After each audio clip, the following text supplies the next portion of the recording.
Hello बच्चों, मैं अमर sir. बच्चों, कल आपने देखा था कि इलेक्ट्रिक चार्ज एंड फील्ड में हमने dielectric constant, electric field, source charge and test charge के विषय में बात किया था।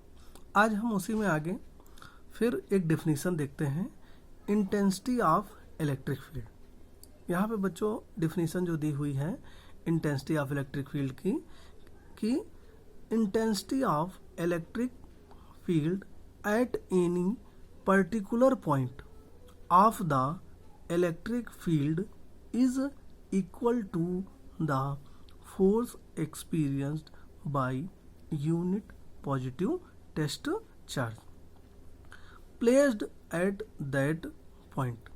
अगर फार्मूला देखेंगे बच्चों तो जो इलेक्ट्रिक फील्ड इंटेंसिटी है उसको हम वेक्टर ई से डिनोट करते हैं, इक्वल आपका vector F upon Q not. अगर आप देखें तो फोर्स पर यूनिट चार्ज या फिर force per unit test charge known as electric field intensity, ये हम डायरेक्ट डेफिनेशन बोल सकते हैं।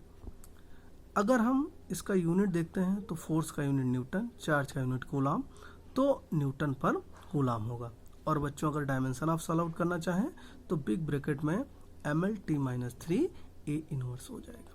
अगर आप देखें तो हम यहाँ पे फोर्स की डायमेंशन यूज कर लेंगे और यहाँ पे चार्ज की डायमेंशन यूज करेंगे और फिर यहाँ पे हम लोग लिख लेंगे, तो ये आपका डायमेंशन हो जाएगा। अब बच्चों हम इसी इलेक्ट्रिक फील्ड इंटेंसिटी से रिलेटेड एक डेरिवेशन करेंगे।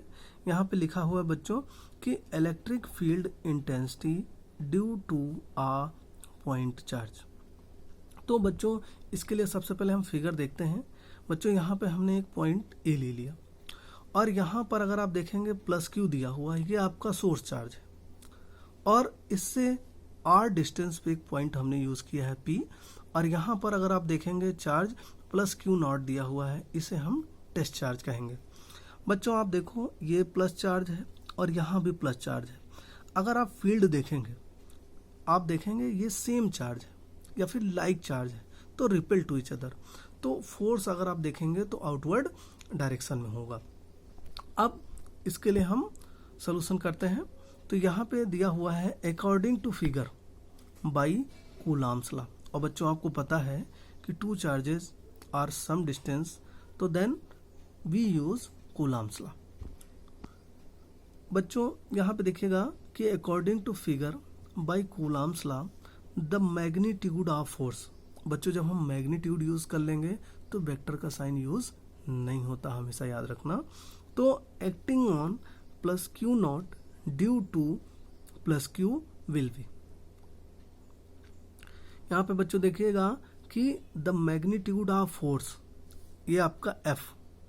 अगर आप देखेंगे तो मैग्नीट्यूड ऑफ फोर्स अगर आप देखें तो यहाँ पर अगर हम बात करें तो ये जो मैग्नीट्यूड ऑफ फोर्स होता है इसको अगर आप देखें तो हम इसको ऐसे लिखते हैं, और यहाँ पे देखेंगे तो ये हम इसको ऐसे लिख देंगे। आप चाहे मॉड में वेक्टर एफ लिखिए या फिर इसे ही कहिए मैग्नीट्यूड ऑफ फोर्स, या फिर जनरली आप इसे एफ लिखिए। कहीं भी अगर आपका इस तरीके से दिया है तो यहाँ पे हम लोग इसको ऐसे लिख सकते हैं। ये तरीका है आपका मैग्नीट्यूड ऑफ फोर्स। जब ऐसे बात करेंगे तो हम वेक्टर का साइन हटा लेते हैं। अब बच्चों यहाँ पे देखिएगा तो कूलाम्स लॉ से फार्मूला क्या होता है इलेक्ट्रोस्टैटिक फोर्स का, F इक्वल 1/4πε0 के Q naught upon R square. क्योंकि बच्चों हम लोगों ने फार्मूला पढ़ा था कि F इक्वल टू 1/4πε0 के Q1 Q2 upon R square. तो यहाँ पे आपने देखा कि चार्ज Q और Q नॉट है, तो इसलिए हम Q1 Q2 के प्लेस पे Q नॉट यूज करेंगे। बच्चों के इसलिए लिया है कि ये आपका किसी न किसी मीडियम में है, तो ये आपका इक्वेशन फर्स्ट हो गया। बट बच्चों आप जानते हैं कि इलेक्ट्रिक फील्ड इंटेंसिटी यानी कि E equal to F upon Q naught होता है। तो बच्चों देखो यहाँ पे हमने वेक्टर का साइन यूज नहीं किया, यहाँ पे हम सीधे मैग्नीट्यूड के फॉर्म में यूज करेंगे। तो E equal F upon Q not, ये इक्वेशन सेकंड हो जाएगी। और फिर बच्चों यहाँ पे लिखा हुआ है कि on putting the value of equation first in equation second, और फिर हम वैल्यू पुट करेंगे। तो आप देखेंगे कि E इक्वल 1/4πε0 के Q naught upon Q naught R square. Q naught से क्यू नॉट कैंसिल आउट होगा, तो E equal 1/4 pi epsilon naught के Q अपॉन आर स्क्वायर होगा। यूनिट अगर देखेंगे तो न्यूटन पर कूलम होगा।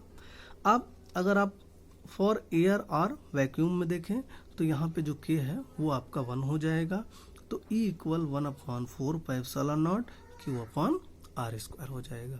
Thank you class.